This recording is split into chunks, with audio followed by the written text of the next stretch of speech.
Imagine this. A woman is gone. Her husband reported her missing on a Tuesday morning. He said she left for work and never came back. He said he didn't know where she was. He said, and this is the part that will make your blood run cold.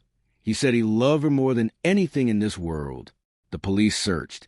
They questioned neighbors. They reviewed traffic cameras and phone records and bank statements. They knocked on doors in the rain for weeks. They found nothing. No body, no blood, no weapon, no evidence of a crime. And here's what makes this case unlike almost any other you've ever heard. Without a body, prosecutors believed there was no case. Detectives believed they couldn't move.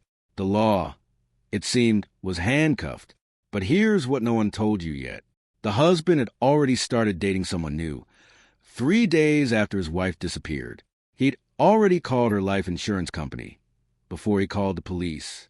And deep in the woods, 17 miles from their home, a single muddy boot her size sat half buried in the earth, as if someone had tried to hide it, as if someone had run out of time. My name doesn't matter. What matters is this story. A story about how one man believed he'd found the perfect crime, how he thought 3 words would protect him forever. No body, no case. He was almost right.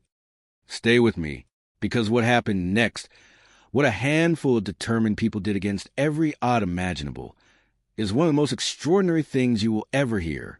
Before we talk about how she vanished, you need to know who she was, because that's what these cases always get wrong. We talk about crimes. We talk about suspects. We talk about courtrooms and evidence and legal maneuvers. And somewhere in all of that, the person gets lost. Her name was Mara Calloway. She was 34 years old, 5'6", brown hair that she wore in a braid most days because, as her sister once said, she was always too busy taking care of everyone else to fuss over herself. She grew up in a small town in rural Kentucky, the kind of town where everybody knows your name, where you graduate high school with the same 40 kids you went to kindergarten with, where the gas station doubles as a diner, and everybody's uncle coaches Little League. She was a middle child of 3. Her older brother, Dennis, worked construction. Her younger sister, Patrice, was a schoolteacher. Their mother, June, raised all 3 of them mostly alone after her father left when Mara was 9. And June, God bless June, she did the best she could. They didn't have much. Some years they had almost nothing, but Mara never complained. According to everyone who knew her, complaining wasn't in her vocabulary. She was a kid who brought home stray animals, who helped the elderly neighbor carry groceries without being asked, who stayed late at every job she ever had. Not because she had to, but because she couldn't stand the idea of someone else picking up her slack.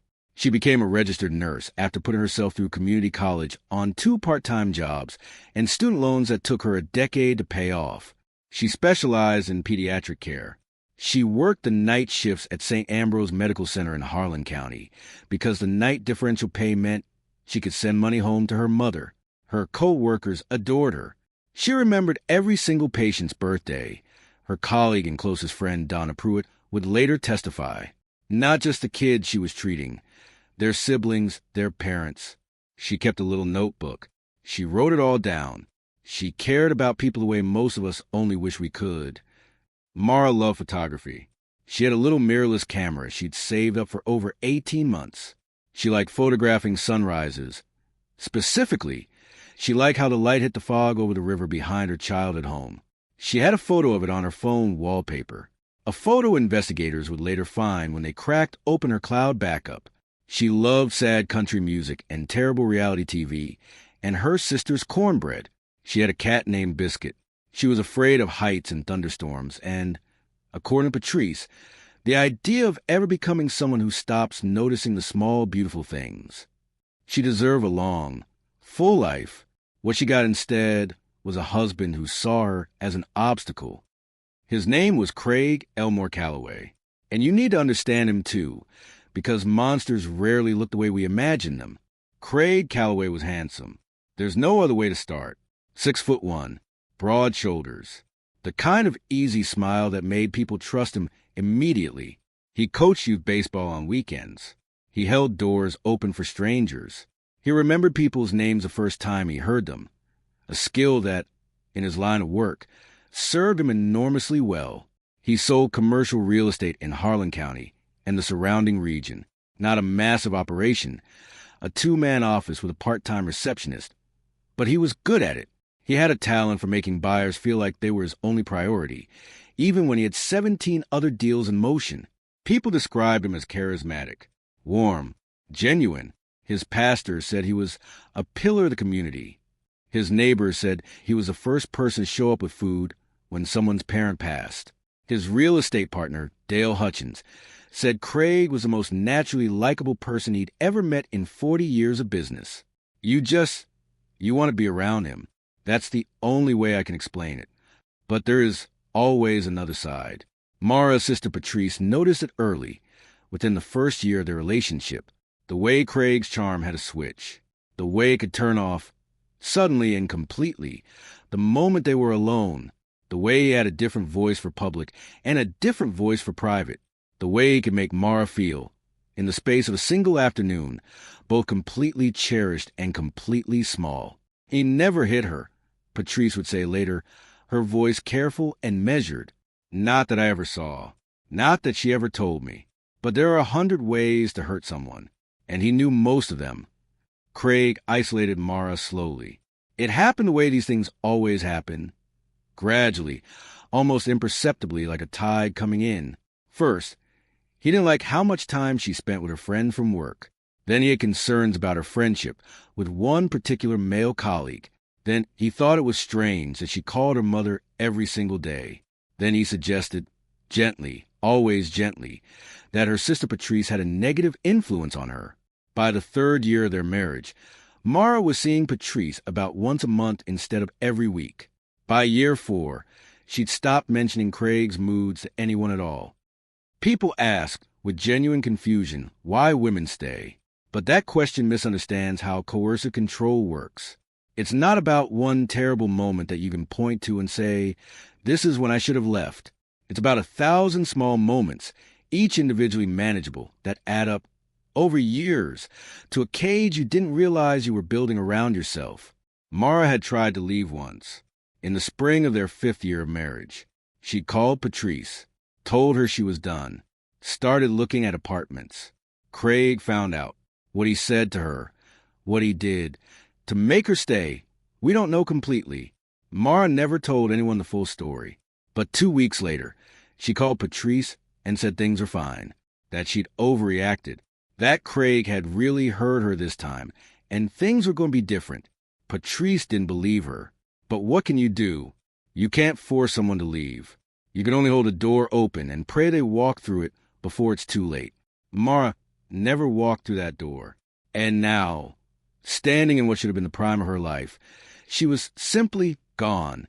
It was a Tuesday in November, a gray, damp, ordinary November Tuesday in the kind of weather that makes you want to pull the blinds and stay in bed. According to Mara Calloway, the morning went like this. Mara woke up at 5:30, as she always did before a day's shift. She showered. She made coffee. She packed her lunch, a habit she'd had since nursing school, never bought food from the hospital cafeteria if she could help it.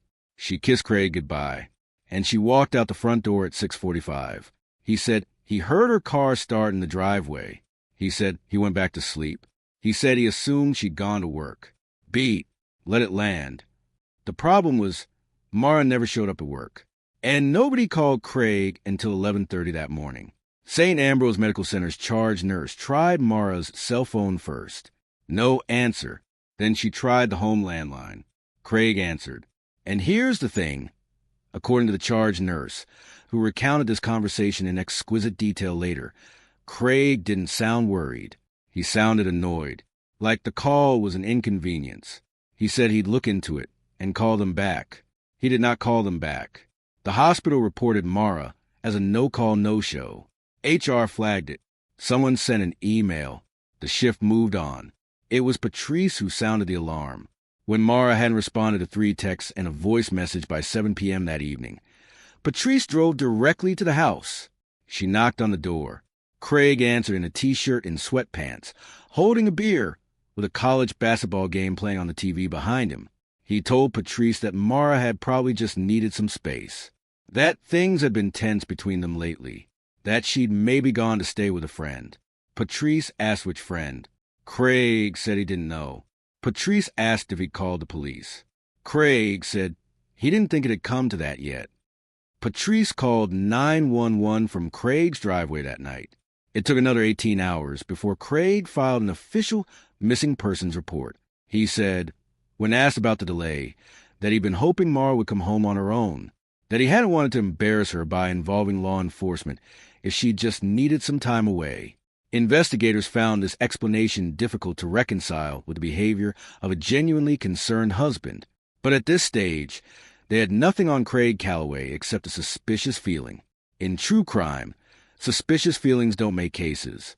Evidence makes cases, and they had none. The Harlan County Sheriff's Department opened a missing persons case on Mara Calloway within 48 hours of the 911 call. Lead investigator assigned to the case was Detective Raymond Oakes.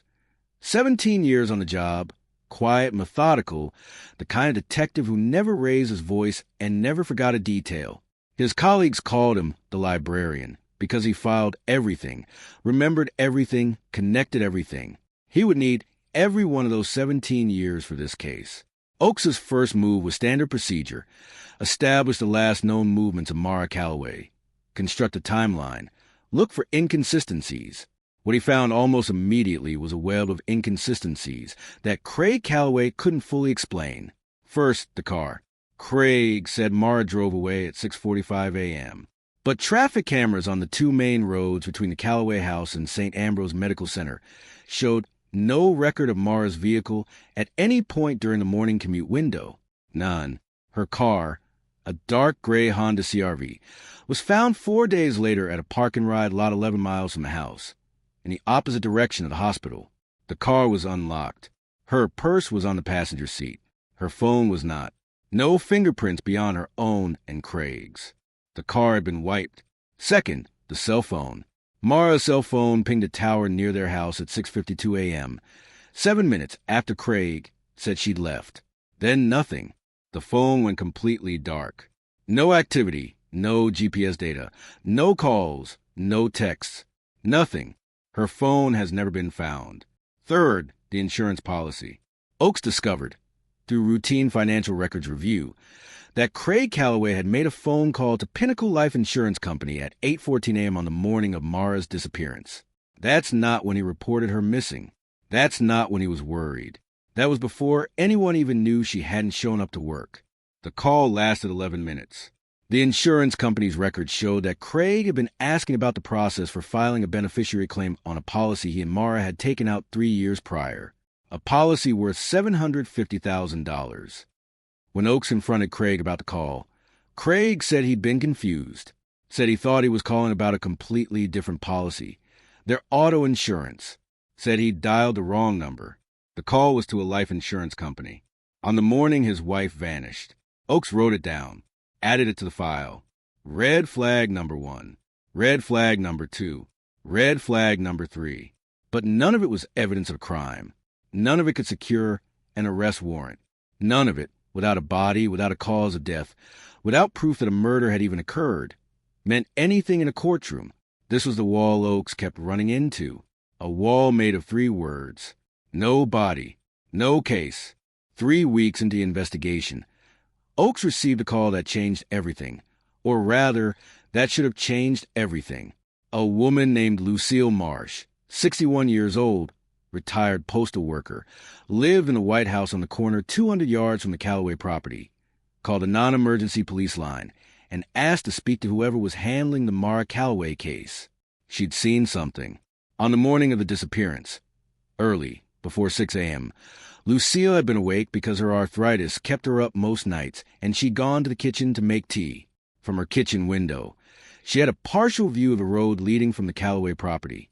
She saw Craig's truck, his personal vehicle, a black Ford F-250 with a distinctive yellow bumper sticker from his son's youth baseball league.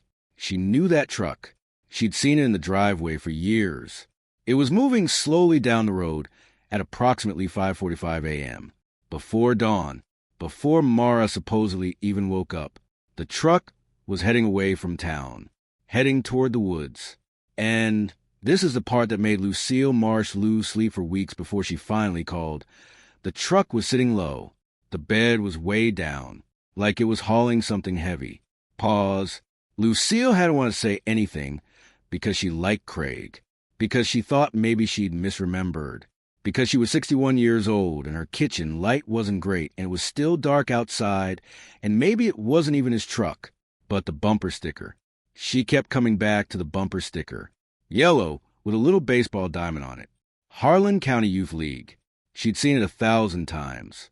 Oakes interviewed Lucille for 2 hours. He drove her to the location. She pointed to the road, described the angle, described the lighting. She was consistent, credible, earnest. She was also, as Craig's defense attorney would later argue, an elderly woman with arthritis-related sleep disruption, viewing an unfamiliar road from a kitchen window in pre-dawn darkness, making an identification based on a common type of vehicle and a bumper sticker she claimed to recall from memory. Craig's attorney, Victor Ames, a sharp, aggressive defense lawyer imported from Lexington, filed a preemptive memo noting Lucille's potential credibility challenges before she'd even officially testified. He was already preparing. Craig, it turned out, had hired Victor Ames within 72 hours of Mara's disappearance, before a single accusation had been made, before anyone had publicly named him as a suspect. Innocent people hire attorneys too, of course, but 72 hours, before his wife had even been missing for a full week, before he'd done more than a single interview with police. Oakes wrote it down, added it to the file. The wall was still standing. There's almost always, in these cases, another person, someone the victim didn't know about, someone who reframes everything. In the case of Craig and Mara Calloway, that person was Tessa Briggs. Tessa was 29. She worked as an office manager for a commercial property company in the next county, a company that Craig Calloway had done business with multiple times over the past 3 years. That's how they met. Professional, routine, the kind of meeting that happens 1,000 times a day between people who never become anything more to each other. But Craig and Tessa became something more. Text message records, obtained via warrant after investigators established probable cause through Craig's suspicious behavior, revealed that Craig and Tessa had been in a romantic relationship for at least 6 months prior to Mara's disappearance. Not a casual flirtation, a full relationship, daily messages, regular meetings, declarations of love, conversations about the future, conversations about Craig's life if things were different. Tessa Briggs, when interviewed by Detective Oakes, was visibly shaken. She had not known Craig was married, or so she said initially, a claim that investigators found somewhat difficult to reconcile with the fact that 6 months of daily communication had apparently never surfaced as marital status. But here's what mattered most. 3 days after Mara Calloway was reported missing, 3 days, Craig had taken Tessa to dinner at a restaurant 40 minutes away. He'd told her that his marriage was over, that he was free, that he wanted to be with her properly now. He'd said this while wearing his wedding ring. He did not remove it until the following week. When Oakes confronted Craig with the relationship, Craig admitted to it, didn't fight it, said the marriage had been dead for years, said he and Mara had been planning to separate, said Mara knew about Tessa. Mara's entire social circle, friends, family, co-workers, would later testify they had seen no evidence whatsoever that Mara knew her husband was having an affair. Her diary, recovered from a locked box in her nursing locker at the hospital, a detail that tells you everything about how little she trusted her own home, contained no mention of an affair, no mention of plans to separate. The most recent entry was written 2 days before she vanished. It read, "I think I'm finally ready to leave. I need to call Patrice tomorrow. I'm so tired." She had been getting ready to leave. Craig, it seems, had beaten her to it. 6 weeks into the case, Detective Oakes made a decision that the department's budget committee pushed back on, the sheriff privately questioned, and Oakes himself believed was the only chance they had. He organized a ground search of the woodland area northwest of the Calloway property, the direction Lucille Marsh had seen the black truck heading in the early morning darkness. It was December by now, bitter cold, the kind of cold that gets into your bones at 7 a.m. and doesn't leave until you're back indoors. The search team was composed of 12 sheriff's deputies, 8 civilian volunteers, and 2 cadaver dogs on loan from a department 2 counties over. The dogs' names were Ranger and Petra. They started at the edge of the public road and worked outward in a grid pattern, covering ground methodically, moving through dead leaves and frozen mud, and the kind of deep, silent forest that feels like it's watching you. On the first day, they found nothing significant. On the second day, Ranger hit on something near a dry creek bed approximately 9 miles from a Calloway house.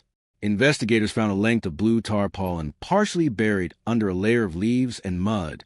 It had been torn, not cut, torn, as if something wrapped and it had been dragged away.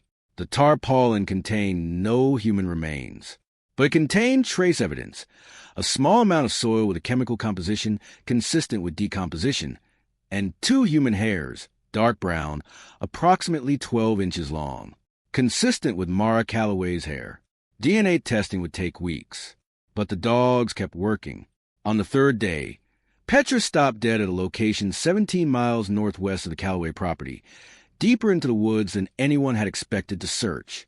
She sat. She looked at her handler. She didn't move.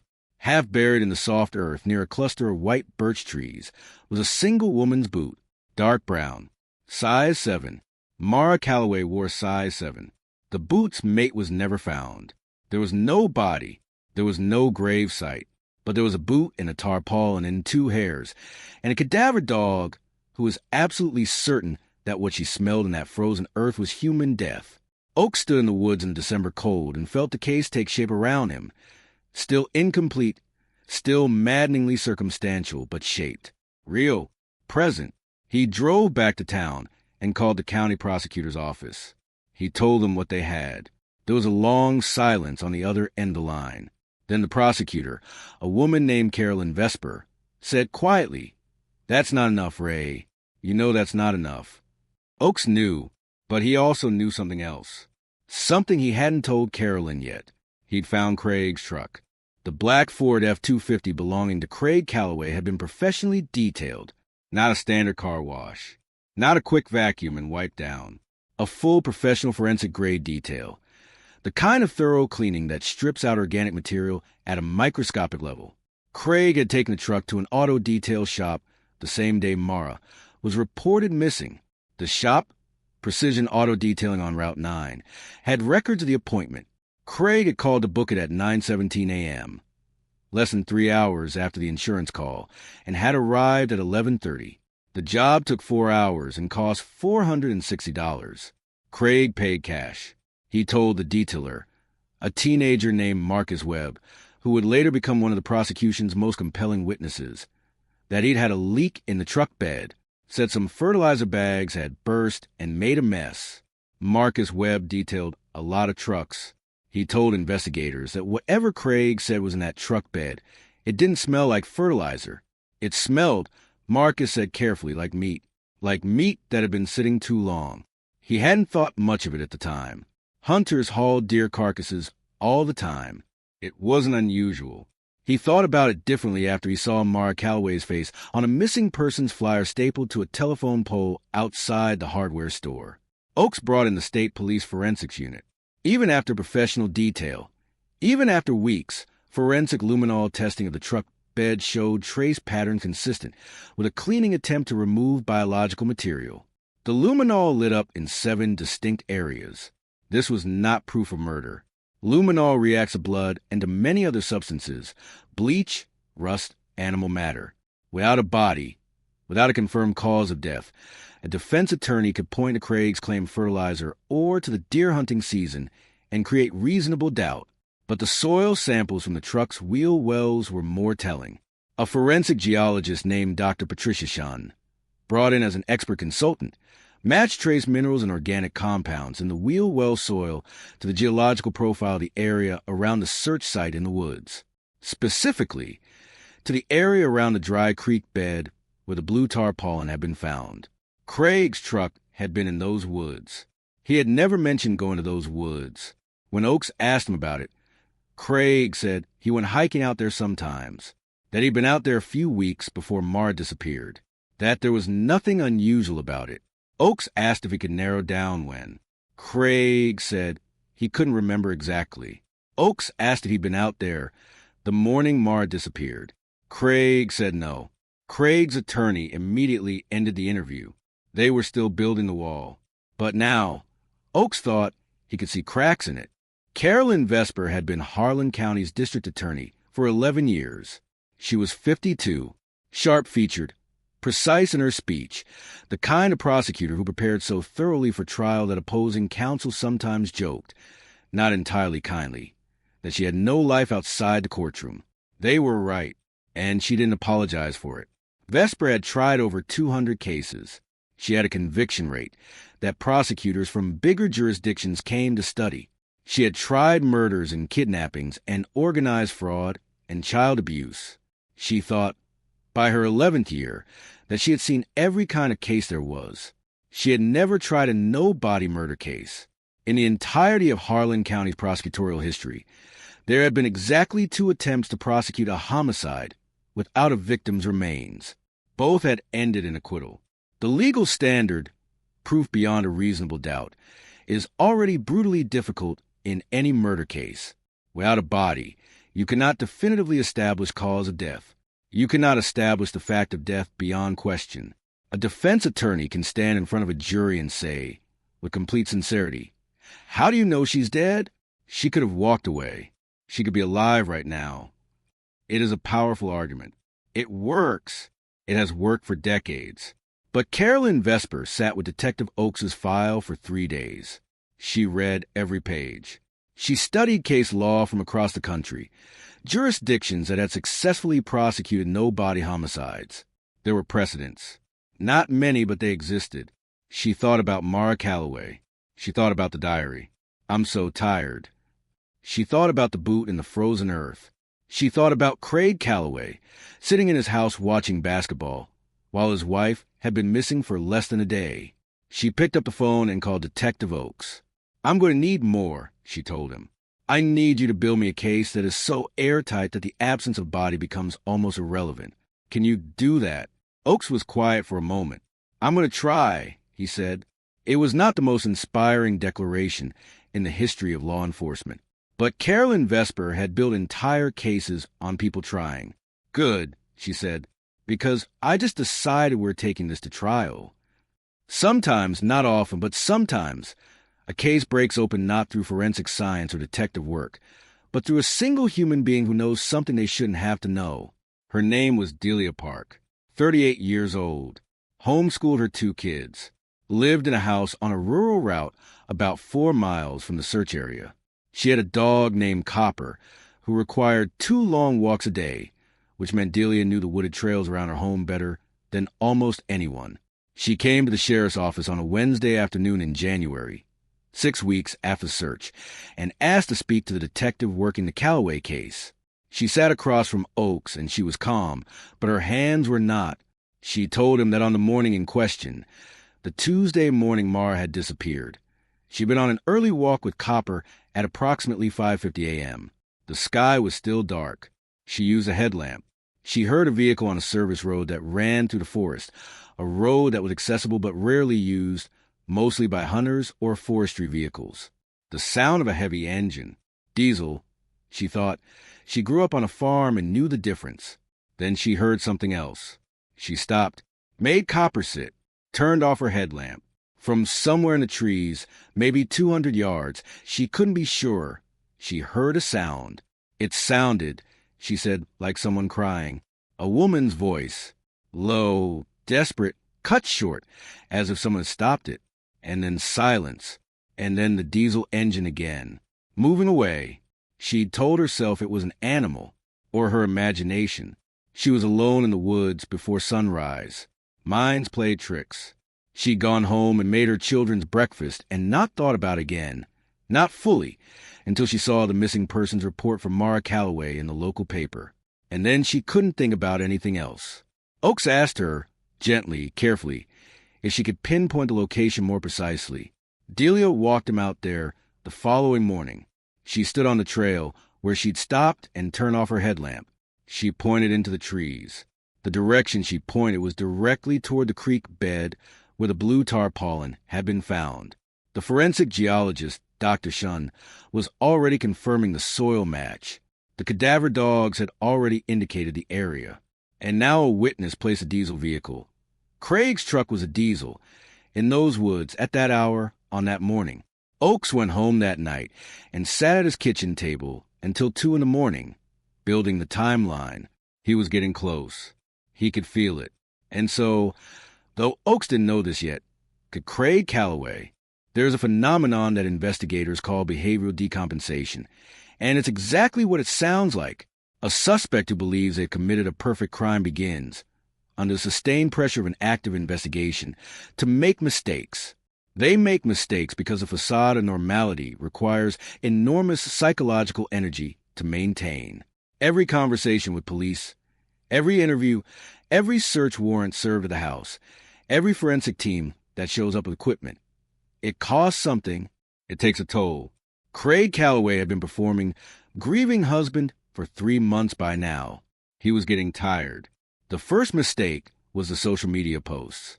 In the weeks following Mara's disappearance, Craig had maintained a careful public presence, sharing missing persons appeals on Facebook, thanking the community for their support, posting occasional updates about the search. It read, to a casual observer, like exactly what you'd expect from a desperate husband. But Oakes' team had been watching everything. In January, 2 months after Mara vanished, Craig's public-facing grief began to shift. His posts became less frequent, then stopped. Then, on what would have been his and Mara's 7th wedding anniversary, Craig posted a photograph, not of Mara, of himself and Tessa Briggs, at a restaurant, smiling. The post was deleted within 4 hours.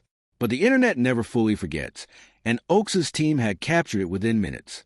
The community response was immediate and volcanic. Craig's second mistake was financial, with Mara declared legally missing but not yet legally dead, a status that typically requires years to establish.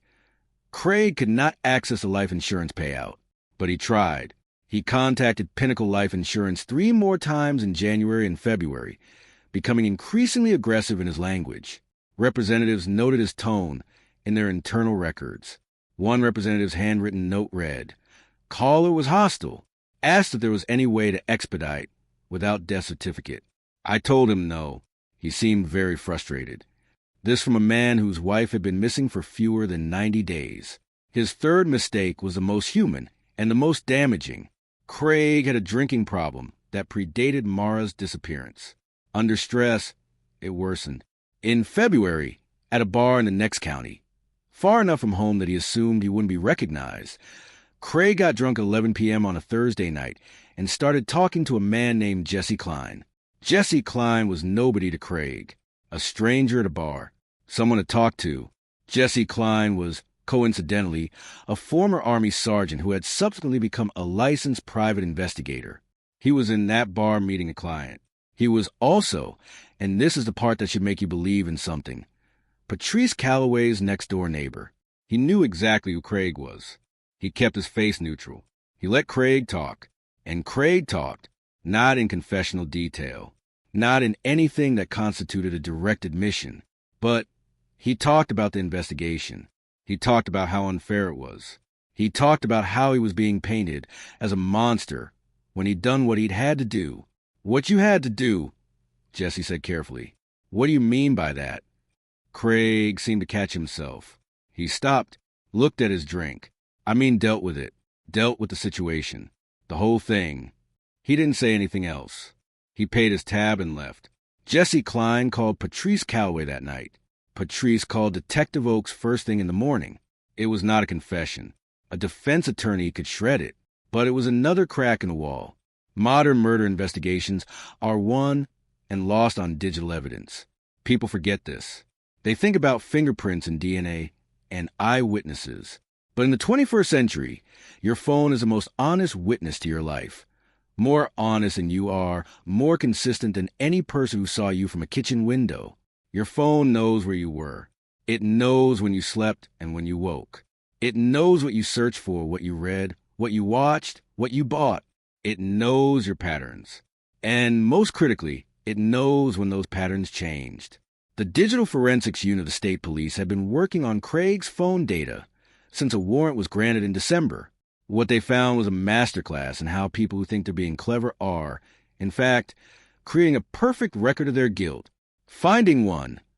Craig's phone pinged a cell tower in the northwest Woodland area, the search area, at 5:47 a.m. on the morning of Mara's disappearance.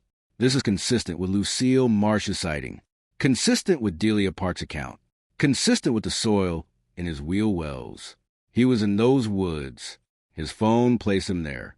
His attorney would argue that cell tower data creates only a radius, not a precise location. True, but the radius placed him within 2 miles of the tarpaulin site.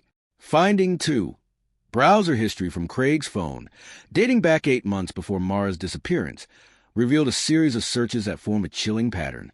The searches included: how long does it take to report someone dead if no body? What evidence do police need for murder conviction? Can you be convicted of murder without a body? Missing person declared dead timeline. Life insurance payout missing spouse no body. He searched for these things on his own phone 8 months before his wife disappeared. 8 months before he'd have any reason to ask these questions, unless he was already planning. Defense attorneys argue that these searches prove nothing, that people look up morbid things out of curiosity, that it proves no criminal intent. But 8 months. Specific, methodical questions about the precise scenario his wife would later be placed in. Questions about insurance timelines and conviction thresholds, and how long absence must persist before a person is declared legally dead. Finding 3. A deleted file, recovered by forensic analysts from Craig's phone, a document in a notes app, created 6 months before Mara disappeared and deleted approximately 1 week after. The document contained a single list. Items were numbered. The analysts could recover only the first 4 items before the data corruption became irrecoverable. Location, remote, no cameras timing. Pre-dawn vehicle clean, same-day phone off, or the 5th item was unrecoverable. A list, numbered, pre-planned. The wall wasn't just cracked now. It was crumbling. On a cold Tuesday morning in March, exactly 4 months to the day after Mara Calloway disappeared, Detective Raymond Oakes, accompanied by 6 sheriff's deputies and 2 state police officers, drove to the house on Briar Ridge Road where Craig Calloway had lived with his wife. The lights were on inside. Craig's truck was in the driveway. Oakes knocked on the door. Craig answered in a bathrobe. His eyes went from Oakes's face to the deputies on the porch to the patrol cars parked at the curb. He did the math in approximately 2 seconds. He said nothing. Oakes read the arrest warrant aloud. Craig Elmore Calloway, charged with murder in the first degree in the death of Mara Elaine Calloway. Craig said, "I want my attorney." Those were the last words he would speak, without Victor Ames present for the next 14 months. He was handcuffed and walked to a patrol car. A neighbor across the street filmed it on her phone. The video was on local news within the hour. National news picked it up by afternoon. The story went: husband arrested for murder of missing nurse. No body found. Commenters online were immediately divided, some certain of Craig's guilt, some pointing out that you cannot convict a man of murder if there is no proof a murder occurred. Both reactions were understandable. Both were about to be tested in a courtroom. Patrice Calloway received the call about the arrest from Detective Oakes personally. She sat down on her kitchen floor when he told her. She didn't speak for a long moment. Then she said, "What happens now?" Oakes said, "Now we go to trial, and we prove what happened to your sister." Patrice said, "But you still don't have her. You still haven't found Mara." "No," Oakes said, "but we know what he did, and we're going to make 12 people understand it." The trial of Craig Elmore Calloway began on a Monday in late May, 14 months after Mara had disappeared. Harlan County Circuit Court, Courtroom 3. Every seat was filled. Media had been camped outside for a week. People had driven from neighboring counties. Because this case, the no-body case, the husband who called the insurance company before he called the police, had become something larger than itself. It had become a referendum on a question that made people deeply uneasy. Can you punish someone for a crime if you can't prove the crime happened? Prosecutor Carolyn Vesper stood before the jury in a gray suit and addressed them for 94 minutes in her opening statement. She was precise, measured, devastating. She told them she was not going to pretend this case was simple. She told them it was, in fact, one of the hardest things she was going to ask them to do, to find a man guilty of murder when there was no body, no weapon, and no direct witness to the killing. But then she told them what there was.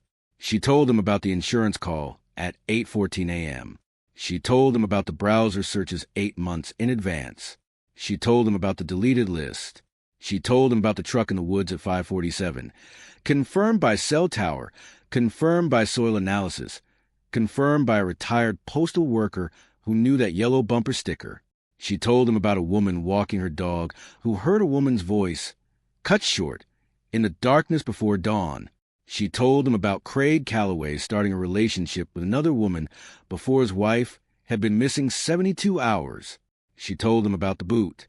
One boot, size 7, half buried in frozen earth in a forest Craig Calloway claimed he had no reason to visit. She told them about the tarpaulin, about the cadaver dogs, about the soil that smelled of human death. And then she told them about Mara, about the diary, about the notebooks where she tracked her patients' birthdays, about the cat named Biscuit, about the camera she'd saved 18 months to buy, about the photograph on her phone, wallpaper, the sunrise over the river. Mara Calloway was going to leave her husband, Vesper said, her voice steady and certain. We know this because she wrote it down, in her own hand, days before she vanished. She was tired. She was ready. She was going to call her sister. Craig Calloway knew his wife was planning to leave, and he understood what that would mean.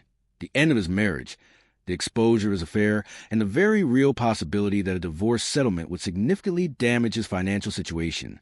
He made a plan. He searched for that plan on his own phone. He wrote that plan in a list. And then, on a cold November Tuesday, before the sun came up, he executed that plan. And he thought, because he was smart, because he had prepared, because he had cleaned the truck and hidden the body and wiped the phone, he thought he was safe. He thought 3 words would protect him. She paused. She looked at the jury. No body. No case. Ladies and gentlemen of the jury, I'm going to spend the next 2 weeks proving to you that those 3 words are a lie. That the evidence in this case, circumstantial though it may be, points to one and only one conclusion, that Craig Calloway murdered his wife, and that he must be held accountable for it. She sat down. The courtroom was absolutely silent. Victor Ames rose smoothly, buttoned his jacket, and stepped to the podium. Ladies and gentlemen, he said, my client's wife is missing. That is a tragedy. But tragedy is not evidence of crime. And a grieving husband, imperfect in his grief as all humans are, is not a murderer. The trial had begun. Victor Ames was very good at his job. This is important to understand. This is not a story where the villain is simply outsmarted by competence. Craig Calloway had excellent legal representation, and that representation mounted a defense that was, by any objective measure, skilled and thorough. Ames's strategy was built on 3 pillars. Pillar 1, alternative explanation for every piece of evidence. The insurance call, Craig was disorganized with paperwork, called the wrong company, was embarrassed to admit it. The browser searches, people search morbid things. There's a true crime industrial complex that's created a generation of people obsessed with crime scenarios. The truck in the woods, Craig did go hiking out there. The soil match was based on a geological zone that covered 12 square miles.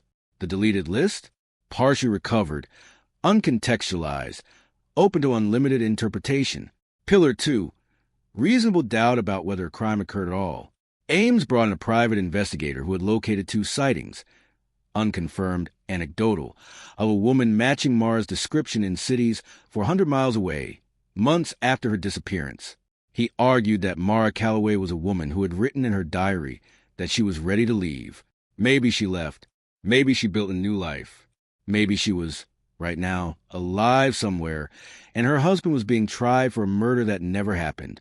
He delivered this argument with complete conviction. Pillar 3, Craig as human, not monster. Ames put Craig on the stand. A calculated risk. Defendants don't have to testify, and many attorneys advise against it.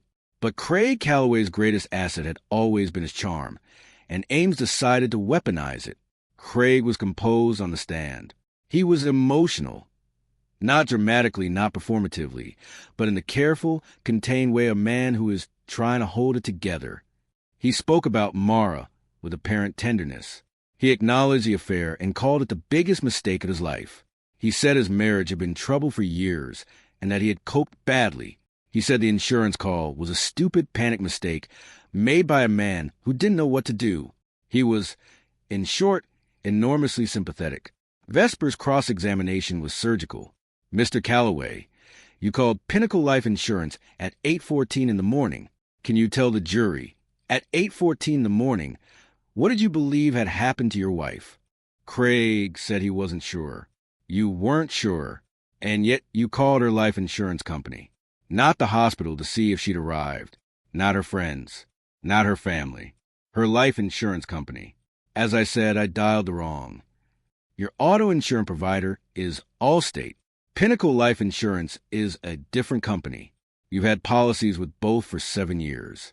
Is it your testimony that you dialed a company you've had a policy with for 7 years by accident? I was distracted. On the morning your wife didn't come home? Yes. Vesper looked at the jury for one long moment. Then she turned back to Craig and asked her next question. No body prosecutions rise or fall on expert testimony. Without a body, without a cause of death. The prosecution must construct death through circumstance, and they must use science to make that construction irrefutable. Vesper called 7 expert witnesses over 3 days. Dr. Patricia Shunn, the forensic geologist, walked the jury through the soil analysis with the patience of someone who understood that jurors are not scientists, and that nothing is more damaging to a case than losing a jury to confusion. She used maps. She used photographs. She used a scale model of the wheel well and the forest soil. By the time she was done, even the jurors who had arrived skeptical of the soil match were nodding. Dr. Marcus Brandt, a forensic pathologist, testified about the decomposition indicators in the soil around the tarpaulin site. He testified that the chemical signatures were consistent with, and, in his expert opinion, likely caused by the early-stage decomposition of human tissue in contact with the ground. He was careful. He said consistent with rather than caused by. Defense attorneys hate consistent with because it's factually impregnable. Dr. Sarah Hollenbeck, a behavioral psychologist specializing in domestic homicide, testified about the behavioral profile of intimate partner homicide perpetrators in general terms. The pre-planning, the financial motivations, the pattern of coercive control that precedes lethal violence. Ames fought hard to exclude this testimony. The judge allowed it with limitations.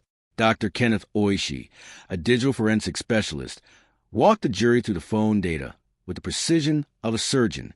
He explained, in terms anyone could follow, what the browser history revealed.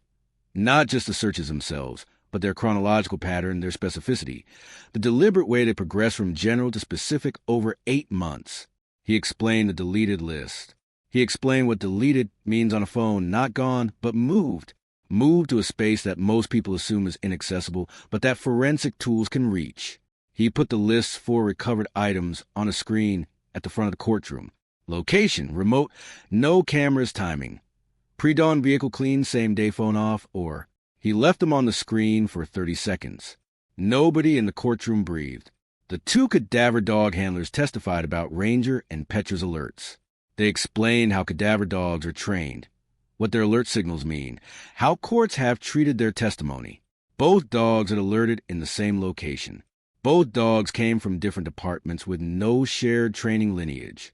The convergence, the handlers testified, was forensically significant. Finally, Dr. Angela Marsh, a psychologist who testified specifically about the behavior of people who experience genuine spouse disappearances versus people who have committed intimate partner homicide, walked the jury through Craig's documented behavioral timeline, the insurance call before calling police, the 72-hour delay in filing a missing persons report, the professional detail, the cash payment, the continued romantic relationship, the social media anniversary post. These behaviors, Dr. Marsh said carefully, are not consistent with the documented behavioral patterns of spouses experiencing a genuine missing persons event. They are consistent with the documented behavioral patterns of spouses who know their partner will not be returning. Ames cross-examined each expert aggressively. He scored points. He always scored points. That was his job, and he was good at it. But Vesper had built something bigger than any individual point. She had built a picture. Closing arguments lasted 2 days. Victor Ames went first. He was brilliant. He acknowledged every piece of evidence against his client and provided an alternative frame for each one. He reminded the jury of their solemn obligation, reasonable doubt. He said it was not enough to believe Craig Calloway was probably guilty. He said the standard existed precisely for cases like this one. Cases built on circumstance, on inference, on the educated guesses of experts. He said, "You have not been asked to decide what probably happened. You have been asked to decide what you know beyond a reasonable doubt. And what do you actually know? You know a woman is missing. You do not know how or why or at whose hand. You have theories. You have suggestions. You have the word of a geologist and a dog trainer and a psychologist. But you do not have Mara Calloway." He paused. "And until you have Mara Calloway, until someone finds her and can tell you what happened to her, you cannot know beyond a reasonable doubt that a crime occurred. You cannot send a man to prison for murder when the murder itself isn't proven. That is not justice. That is a guest dressed in a suit. It was effective. It was professional. It was the best argument that could be made." Then Carolyn Vesper rose. She didn't use notes. She walked to the center of the courtroom, not to the podium, to the open space between the prosecution table and the jury box. And she stood there and she spoke to 12 people like she was speaking only to them. "Mr. Ames is right about one thing," she said. "We don't have Mara Calloway. We don't have her because the man who killed her made certain of that. He made certain of it 8 months in advance, when he sat in the same house as his wife and searched the internet for how to dispose a body without getting caught. He made certain of it when he wrote a list, a numbered list that began with location, remote, no cameras. He made certain of it when he drove his wife into the woods before the sun came up on a cold November Tuesday, and he never drove her home." She paused. "The defense wants you to believe that Mara Calloway ran away, that a woman who had never missed a day of work in 11 years, who called her mother every single day, who had a cat at home and a camera she'd saved 18 months for, and a sister who was waiting for her call. They want you to believe that woman simply walked away from her entire life without a word. I want you to think about that. I want you to think about Mara's mother, June, who has not had a phone call from her daughter in 14 months. I want you to think about Patrice, who drove to that house on a Tuesday night and looked into Craig Calloway's eyes while her sister was already gone. The defense calls a tragedy. It is. But tragedies have causes. And the cause of this tragedy, the evidence tells you clearly, overwhelmingly, beyond a reasonable doubt of any honest person, is the man sitting at that table. She looked at Craig. Craig looked back at her. His expression was controlled. Careful. Vesper turned back to the jury. You will not be asked to take a guess.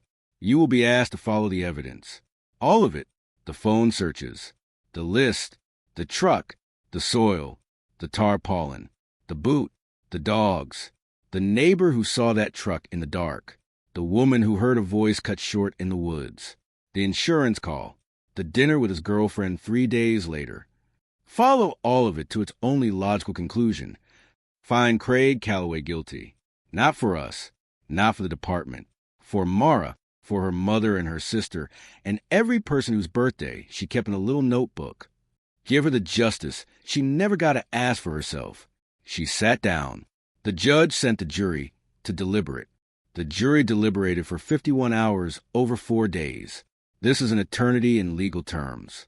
It is 4 days of not knowing. For days of Patrice sitting in the courthouse hallway with a paper cup of cold coffee, waiting. For days of Mara's mother June, 71 years old, her hands folded in her lap, waiting. 4 days of Craig Calloway in a county jail cell, waiting.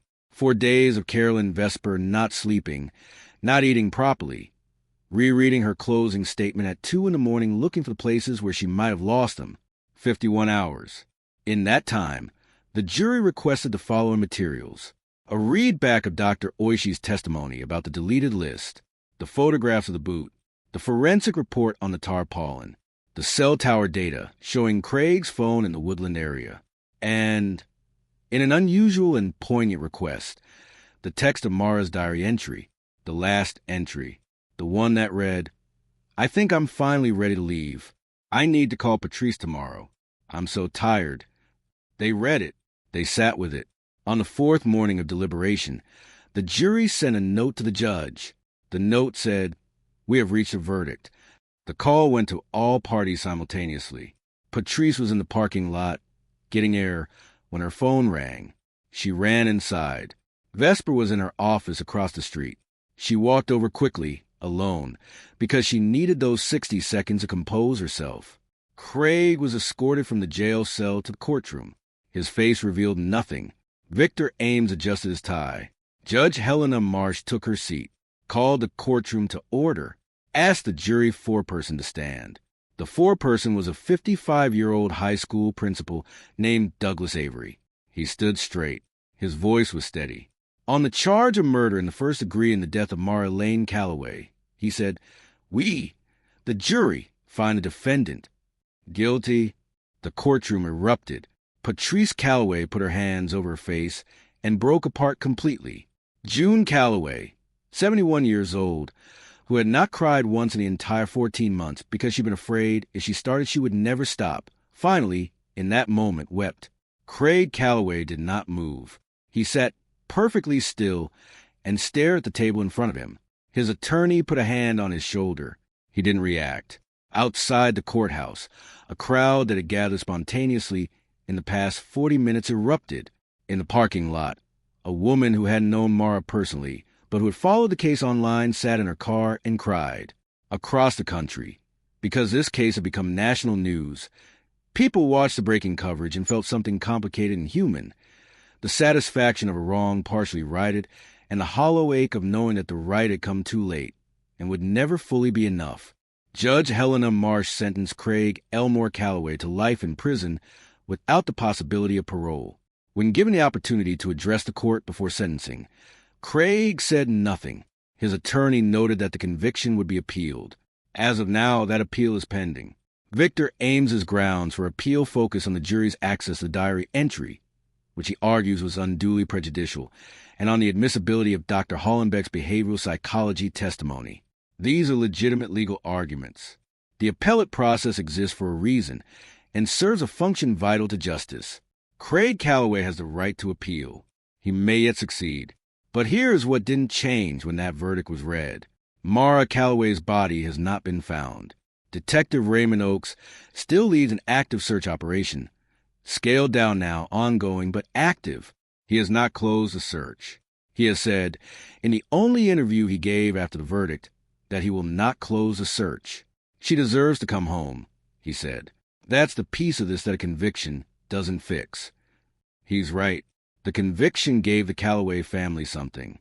It gave them the acknowledgement, legal, official, unanimous, that Mara did not simply walk away, that she was taken, that someone chose to end her life and then spent months looking a grieving family in the eyes and lying.